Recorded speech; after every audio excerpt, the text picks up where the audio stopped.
Misalnya begini ya, saya ingin punya rumah bagus. Terus setelah punya rumah kredit, saya utangnya banyak. Sebetulnya saya itu tidak pernah ingat Allah. Gara-gara utang banyak, kredit jatuh tempo, terus melibatkan Allah. Ya Allah, saya ini utang banyak ini. Terus tolong dibayar ya. Sebetulnya saya itu ingat utang, cuma Allah tak libatkan kan gitu. Lah itu tidak akan jadi wali, yang jenis ini tidak akan jadi wali.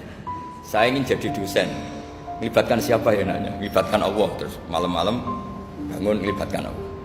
Itu artinya apa? Kamu itu lebih ingin yang kamu minta ketimbang ingin Allah. Kalau wali itu enggak gitu, kangen Allah, terus tahu Allah itu zat pemberi, karena tahu Allah zat pemberi terus minta. Maka yang dikangen itu ya Allahnya dulu. Kalau kita kan enggak, punya kasus dulu, punya keinginan banyak dulu, baru ingat siapa yang bisa ya. Oh Allah, so, Allah kita libatkan. Ya untungnya Allah baik, mau ramal utang bukan mikir, untungnya Allah tidak jawab itu. Jadi itu bedanya wali. Kalau wali itu kangen Allah dulu, baru minta. Kalau kita enggak, banyak masalah dulu, baru melibatkan Allah.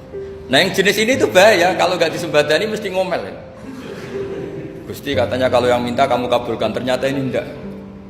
Nanti kalau Allah jawab, kamu itu tidak kangen saya, kamu itu kangen uang, kangen perempuan cantik yang kamu inginkan. Terus kamu melibatkan saya.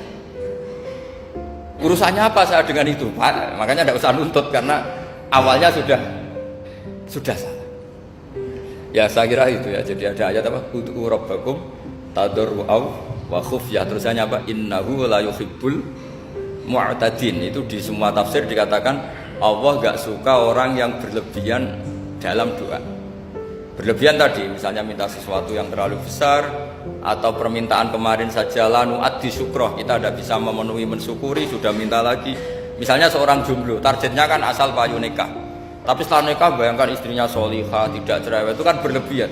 Hilang status jomblo saja belum kamu syukuri kok sudah minta macam-macam. Jadi harusnya kan syukur dulu ya.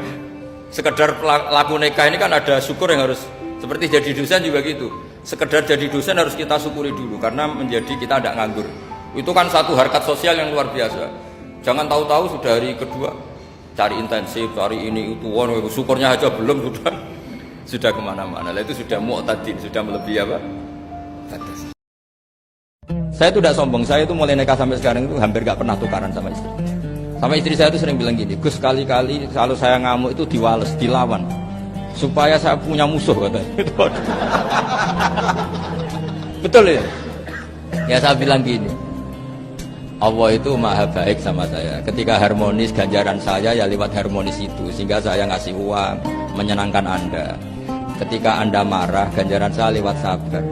Ya sudah itu semuanya baik. Kalau kamu marah saya marah, saya tidak dapat pahala. Makanya kalau kamu marah tak dengerin. Ini cara Allah membuat pahala tanpa bayar kata saya. Justru kalau pas rukun itu untuk dapat pahala harus nyervis, jajak nukokno kelambi mahal katanya. Boros itu pahala yang boros katanya. Tapi kalau kamu marah ini pahala paling murah, nggak usah biaya, dapat apa? Pahala, cukup sabar. Harusnya kita ini masuk surga, kita kan pegang kunci surga, gak pegang kunci neraka. Maka aneh kalau kamu masuk neraka itu aneh. Coba kita pegang kunci surga apa kunci neraka? Tapi kata teman saya, neraka ora ono kuncine. Karena tidak ada pintunya. Terus saya bilang, kamu kok tahu? Memangnya mau ke sana kata saya. Saya tidak punya rencana tahu neraka.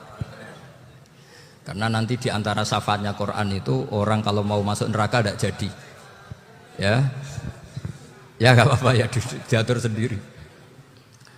Jadi di antara syafaatnya Quran itu orang nggak jadi masuk neraka. Jadi syafaat itu ada dua, dari neraka diangkat ke surga dan itu bisa lama itu.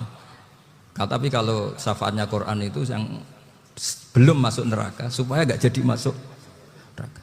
Karena neraka juga punya aturan, dia juga kena aturan fikih. Jadi, lo betul ini, saya ada guyon.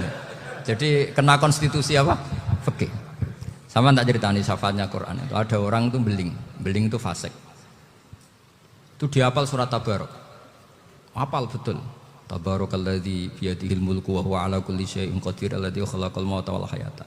Pertanyaannya gini, boleh enggak orang menginjek surat Baqarah, boleh enggak? Enggak. Padahal orang hafal Quran itu artinya ayat itu ada di hatinya. Fa inna wa ta'ala la yu'adzibu qalban wa al-Qur'ana. Allah tidak akan menyiksa hati yang menyimpan Quran, yang jadi flash disknya Quran, yang jadi rekaman Quran. Singkat cerita orang ini hafal. Pas ketemu Mungkar Nakir prosedur kan, ini orang fasik mau diantemin sama Mungkar Nakir. Prosedur ya, dia kan prosedur standar.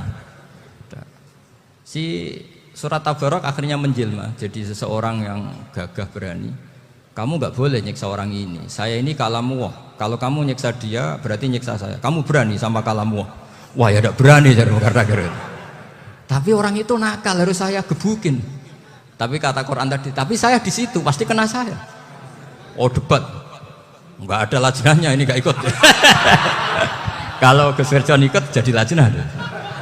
Kalau jadi lajnah pasti kroninan. Kalau santrinya dimenangkan. Akhirnya debat. Ya sudah kita ketemu Allah. Akhirnya Mungkar Nakir sama Quran tadi surat Tabarok datang sowan sama Allah. Terus kata Allah, memangnya kenapa Mungkar Nakir? Saya harus nyiksa dia karena dia fasik ya Allah. Memangnya kenapa surat Tabarok? Saya ada di situ. Menurut aturan orang tuh nggak boleh injak-injak Quran. Kalau dia nutuk saya, nutuk Quran, itu harus dikasih tahu fikihnya Mungkar Nakir. Akhirnya Allah ngendikan gini ke surat Tabarok, ya sudah terserah kamu. Kalau terserah pulau Gusti, Mungkar Nakir nggak boleh nyentuh orang ini. Ya sudah selamat.